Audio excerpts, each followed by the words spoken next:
Today, the November 12th, 2022 edition of What the Ship, top 5 news stories across the maritime sectors. Hi, I'm your host, Sal Mercogliano. Welcome to today's episode. So, we're going to be looking at several issues here. We'll be discussing the Russian oil cap that's looming on the horizon. We'll be talking about containerization. We'll be talking about bulk shipments and the war in the Black Sea. We'll talk about the situation facing U.S. shipyards and then an interesting new situation facing mariners around the world. If you're new to the channel, take a second, subscribe to the channel, hit the bell so you'll be alerted about new videos as they come out. All right, let's jump into story number 1. So I went on Friday to Freightwaves for a roundtable with Greg Miller to talk about this issue specifically, which is the looming G7 EU price cap for Russian oil. And basically, it's a mess. I mean, I can't characterize it any better than this. The plan is, as of December 5th, to set a price cap on Russian oil. And if the oil on board is above that price cap, insurance companies are not going to insure it. The problem is, number one, the price cap hasn't been set yet. So we don't even know what that price is going to be. Second, they're already booking this oil. This oil is already being booked right now for early December. So that we may see a situation where shippers have booked a cargo, and now that cargo is going to be uninsurable, or worse, the insurance is going to yank away from it, meaning that ships may be potentially stranded with cargoes unable to load it. It is a huge, huge mess. But as we get to that point, the stories we're seeing here really encapsulate what's going on. So, like, for example, this story by John Conrad over at G Captain. Russian oil exports hold steady as deadline approaches. Russian oil is flowing like crazy. It is not letting up at all. We're seeing it flow to, obviously, other areas. We're seeing it flow to China, to India, to Middle East, to Africa. It's going everywhere. And remember, a lot of that oil is still showing up back in the G7 and even in the United States because it's being refined into gas and diesel and then being shipped out. But again, it's this issue right here, Reuters story at G Captain. Russian oil cap uncertainty sparks fears of ships stranded at sea.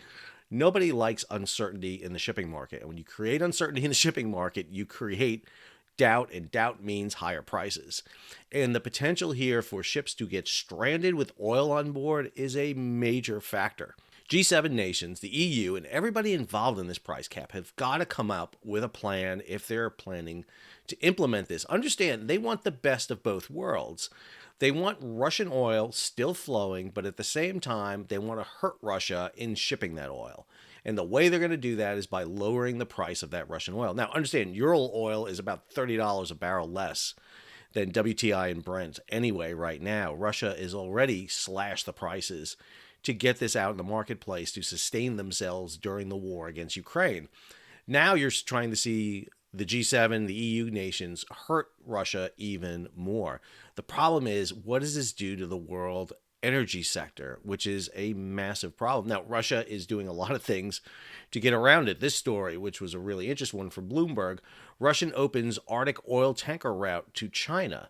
They are finding an expedited route through the Northeast Passage. This is the passage from the Arctic, the area around the northern part of Russia, through the Bering Sea, past the Aleutians, into the Pacific, and directly to China. Now, this route is shorter, and more importantly, it's literally all within Russian control. They have the icebreakers and the means to get them through some narrow passages should they need them. But right now, they're doing it, and this is getting late in the season. This is November again. This is really late. Usually you see this route open from spring to fall, but they're obviously trying to push this route even a little bit further. And what we're seeing right now is a lot of debate over the tanker sector. There was a story that went under the radar here that I also found really interesting. This is a Reuters story over at G Captain regarding a grounded tanker. This was a tanker that grounded outside of Singapore in Indonesian waters. The ship, the Young Yang, has been grounded for quite a while, actually. But what made this tanker really interesting is that this tanker was under U.S. sanctions for carrying Venezuelan oil. And what we're seeing here is a really interesting element in the tanker sector with what's called the dark fleet. These are vessels that are hauling sanctioned oil, Iranian, Venezuelan, and now Russian oil.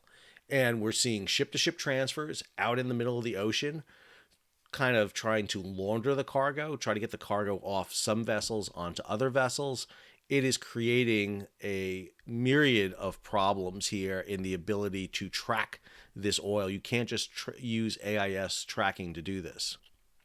And then you have this story here, which I think is the one I recommend everybody take a look at. Barry Parker took a look at the tanker industry and how the tankers are really spreading the wealth around. He looked at international seaways. He looked at double hull holdings. He looked at a lot of the major companies out there and how they're doing right now with their stocks, and product tankers in particularly, the tankers that carry clean oil. We're talking about diesel, we're talking about gasoline, are really doing extremely well and are expected to do extremely well. Remember, the tanker market has been pretty low for a long time. We haven't seen tankers do extremely successful. There was a peak there during the beginning of COVID when tanker storage went through the roof. But as consumption went down, it created havoc across the tanker industry, and the tanker industry has been in the bottom ever since.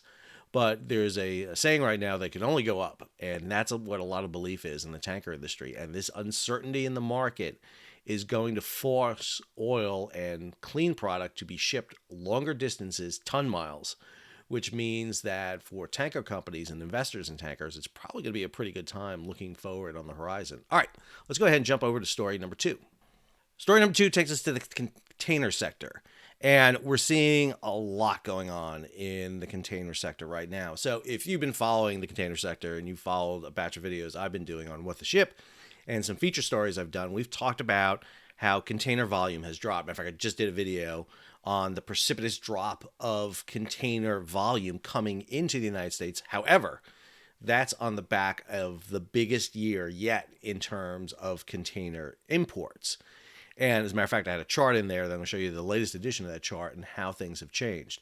So a series of stories here that give us the kind of context we need for understanding what's going on with the movement of goods. So this one right here from Bloomberg. Chinese trade unexpectedly drops as demand slowdown worsens. Now, I'm not sure why Bloomberg is surprised by this. Everybody who's been watching this knew this was happening. And the reason we knew it was happening because we were watching the bulk sector. We were watching how much raw material and energy was going into China. We've also were watching the shutdowns. We were watching the shutdowns in power in China, the brownouts. All of that translates to reduced production and, more importantly, assembly. Remember, China, for all we want to talk about China, China doesn't produce a lot. I don't even want to say they manufacture a lot. What they do is assemble a lot of things. And what we're seeing right now is China trade is dropping. And we knew that's happening. This story from Reuters, China's year-end export surge in doubt as global demand falters. All this comes together in a piece by Greg Miller over at FreightWaves. After steep September slide, U.S. Imports stabilize in October. What do we mean by stabilize in October? Glad you asked. This was the chart I used for the cover of one of my recent videos, and we had the data up to September of 2022. And when you look at the data here for September of 2022, it had this precipitous kind of drop right here. And this precipitous drop right here was a big indicator that, okay, we're going to see the volume of goods coming in. But what you saw here was stabilization. Come October, we saw this stabilize. And a lot of this has to do with last minute shipments coming across for the holiday season, for all the events, the e-commerce and Black Monday, Black Thursday events coming in. All these events really come together here, and what we're seeing is a stabilization. This is going to make 2022 the biggest year we're seeing. However, I think you need to be careful about this. Go back to that video I just did, and we looked at the outbound containers coming from Asia, and there was a little bit of a peak that we saw that was in that level, but this is going to drop again. We're going to see this start to drop again and probably fall below the 2019 level here fairly soon because of the amount of goods that basically we are full with in the United States. And again, this follows the news stories that we're seeing. Here's Mike Schuller's article. U.S. retail imports continue to slow as busy holiday season ramps up.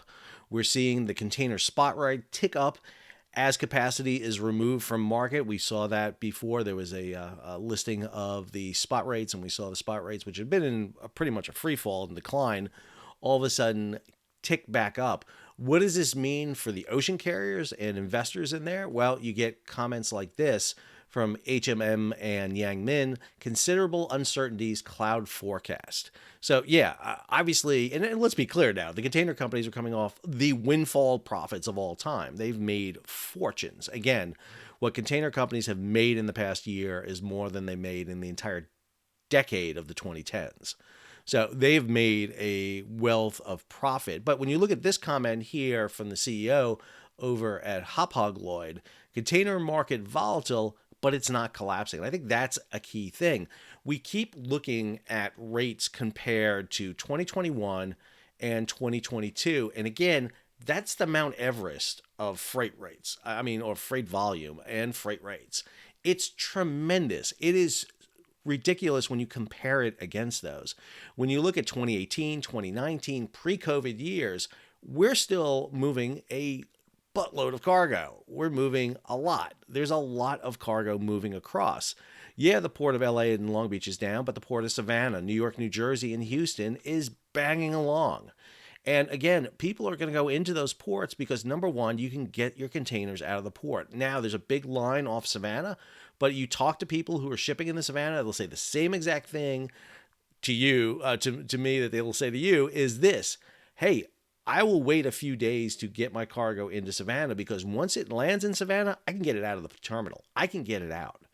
I can get it out and move it inland. You have to think about for a second that the size of the terminal in Savannah is about 10 times the size of the New York, New Jersey terminal, or what LA and Long Beach has. They have a lot more size, they can handle a lot more capacity, and Georgia is much more friendly to the ports in establishing pop-up yards and moving containers, and the throughput through those terminals is the key, in my opinion. That's how ports are doing really good. Look at ports in Virginia.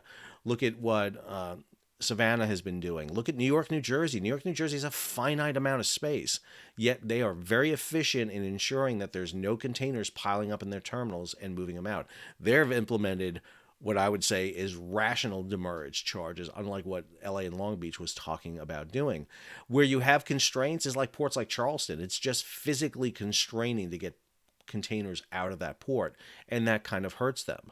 So we're seeing, again, pretty still high freight rates. Yeah, when you go to indices and you throw in 2021 and 2022, it blows the indices up because, again, it's record levels. But if we're looking at where we're normally at, we are definitely moving a heck of a lot of cargo right now, and freights are finally coming off that record highs. All right, let's jump over to story number 3. Story number 3 takes us over to Ukraine and the grain deal. This means bulkers. This means world food. This story from Reuters: Ukraine seeks expanded grain deal being decided next week. So the current grain deal is set to expire within the next week or so, meaning that Ukraine will have to stop exporting grain out of its ports. Remember, there was a slight hiccup there because of the drone attack, the unmanned surface and unmanned aerial attack on Sevastopol, the Black Sea. Initially, Russia believed that the grain route was maybe used to clandestinely launch the surface craft. Now it's believed those surface craft came from a port along the coast of Ukraine. This is what led to an attack on a civilian tugs and barges, potentially maybe carrying these drones or positioning them. But what we're seeing right now is the question: will Russia agree to an extension of this deal? Look at the latest data coming out of the UN on the grain deal. What we're seeing here is about 10 million tons of cargo have been shipped so far, 43% of it corn, 28% of it wheat. We're looking at the countries it's going to. Again, the top 5 countries are Spain, Turkey, Italy, China, and the Netherlands. It's not exactly going to where everyone thought it was going to be going. But the impact we're seeing is this story right here from Reuters: global food imports could exceed $2 trillion. Real quick from this story, piling pressure on the globe's poorest countries, who likely shipped in considerably less volume of food because of this mounting pressure. As prices for food goes up, it becomes much more expensive for poor countries to import food in. It doesn't matter whether they're importing the raw material for the food in, or if it's to produce, or if it's the flour that's produced as a result of it. This is going to have a huge impact on the ability to move food into these countries. And without this movement, without this Ukrainian food coming in, you're definitely going to see an uptick in prices. Remember, we're still having issues on the Mississippi with the volume of freight coming down it. We saw it on the Rhine. We saw it on the Parana. We've seen it on the Yangtze. And let's just remember, 10 million tons of grain sounds great, but this has been going on since August. And typically one of the things that we see is about 6 million tons of cargo come out of Ukraine monthly. So we are well below of where Ukraine typically ships. And that is an indicator to me that this is going to be forcing up food prices, make it more expensive. Countries are going to have to spend more money on food. Consumers are going to have to spend more money on food. And this has obviously resonance across the global spectrum. All right, let's jump over to story number 4. So last week I had as the 5th story on What the Ship, I was talking about the fact that Matson Lines, because they're flush with cash, have gone to Philly Shipyard to build 3 new container ships. Matter of fact, 3 additions to their fleet back in 2018, 2019. They had 2 container ships of the Aloha class built. These are 3,600 TEU vessels. They had those vessels built for about $250 million a piece, so $500,000 for the 2 of them. The new purchase, the 3 vessels they're looking at, are going to cost them about $1 billion a piece. And there is a myriad of stories floating around here. I literally think Cato just head exploded when that story came out because they were ready for this.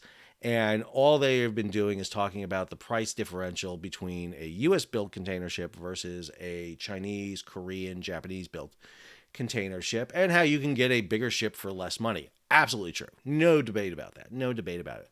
I have a debate about the numbers they're using. I've seen numbers as high as 6 to 8 times the value or the cost to build in the United States. No, it's about 2 to 3 tops is what you're looking at, because again, they're not counting the subsidies that China and Korea give their yards. Chinese shipyards don't have to make a profit because, communism. Japan does a ship ownership agreement where the shipyards own one of the ships or parts of the ships, so they don't have to worry about the full cost because they make money over the entire life of the vessel. But one of the things that was really interesting was this piece here written by John Conrad. And this is a result to this story here about Bollinger buying VT Halter Shipyard.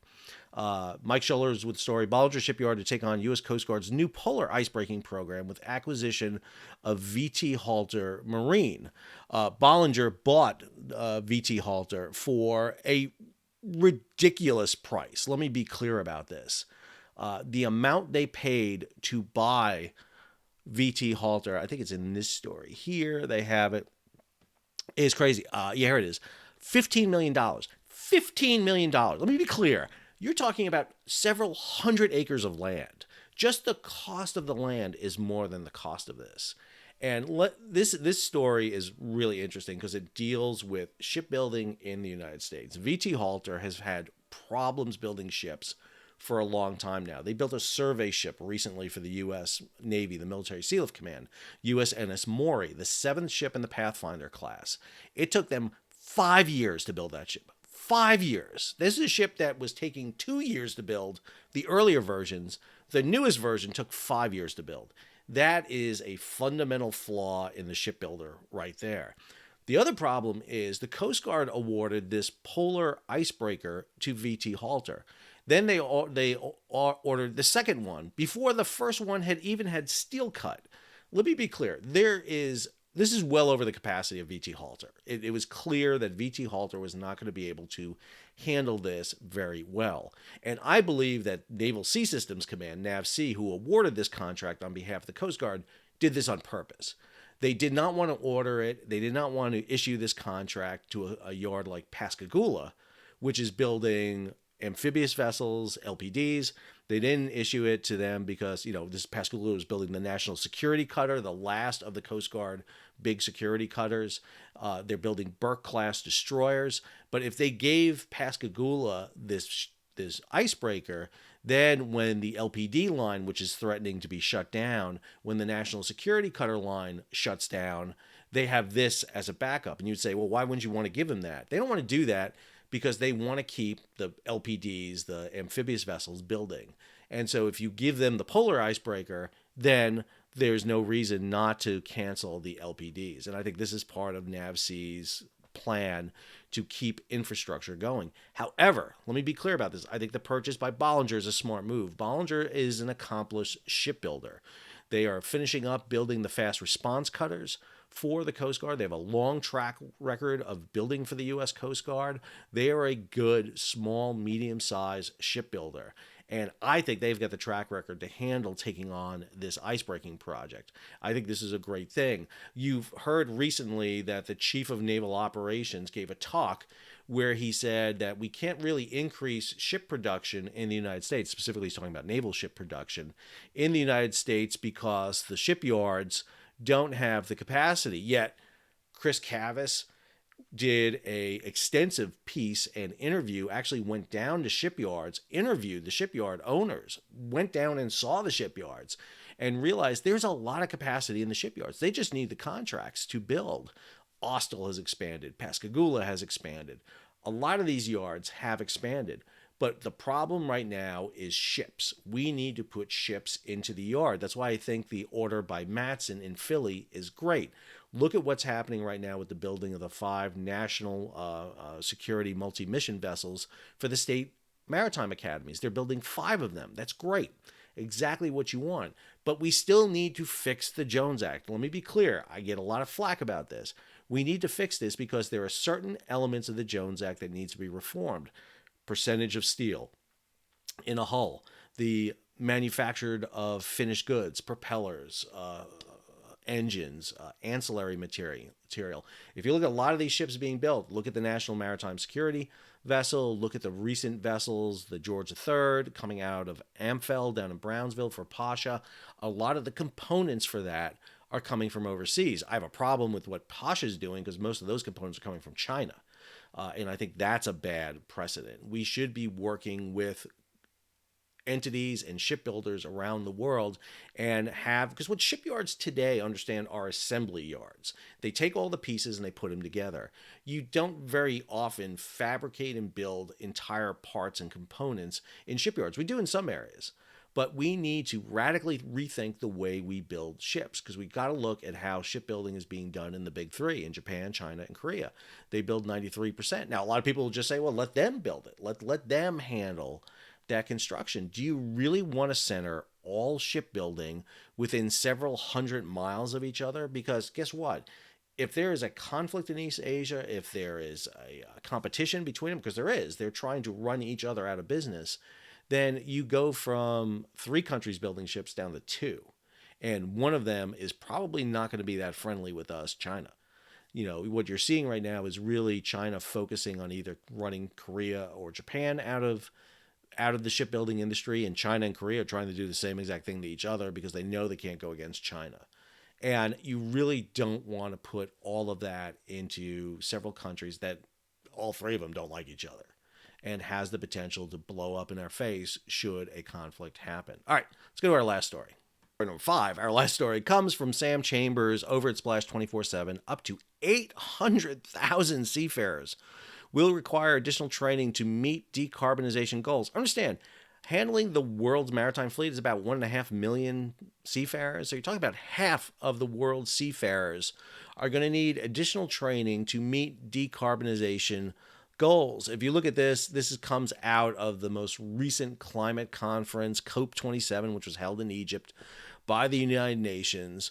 And what they're talking about, the plan is in response to findings from new research, the modeling in which cautions that as many as 800,000 seafarers will require additional training by the mid-2030s. This research comes at a time where many seafarers are concerned about safety aspects of future fuels such as ammonia. Findings also suggest that lack of certainty or alternative fuel options is having knock-on effects for seafarers as the global maritime community works toward a clean decarbonization pathway in a post-fossil fuel era. So, top 5 nations that provide seafarers. Philippines is number 1, followed by China, Indonesia, India, and Russia. So you have 5 nations that basically provide the bulk of the world's seafarers out there. As you adopt to new shipping technologies, you need to get seafarers that can handle that new type of technology. Now, understand, this is innovative technology. There's going to be new style of powering vessels, which is going to be applied not just on ships, but on land too, power plants, manufacturing, you name it. And one of the problems we see, for example, in the U.S. Merchant Marine is why is it so hard to get third assistant engineers on vessels? We had an issue not too long ago where there was about 30 ships that were short engineers, waiting for engineers to come out, because we produce third assistant engineers like crazy out of the state maritime academies, out of the federal maritime academy. We produce them like crazy. The one area we knew we had a lot of is third mates and third assistant engineers, the most junior deck and engine officers. However, because of demands for engineers, we see that they get sucked up and offered huge paying jobs. The same is going to be true here. If you're a Philippine engineer, if you're a Russian engineer, an Indian, a Chinese engineer, why go take a job on a ship and be out to sea for 4 to 6 months when you could take a job at a power plant and be home every night and weekends off and holidays and things like that? This is the great challenge for seafarers, so that when people criticize the U.S. Merchant Marine for being, well, you're overpaid. Really, overpaid to go to sea for at least 6 months out of the year. And when I say 6 months out of the year, I mean 6 months. You're gone. You're not at home. You're gone. And even when you're off duty and off watch, you're still on the vessel. If you sail for MSC, it's 10 months out of the year. 9 if you have a good leave, and you've had prior federal experience. But you're gone for that period of time. Why take that job when you can get as much money, if not more, working ashore? And understand, these seafarers I'm talking about, those 800,000 right there, they're not paid well at all.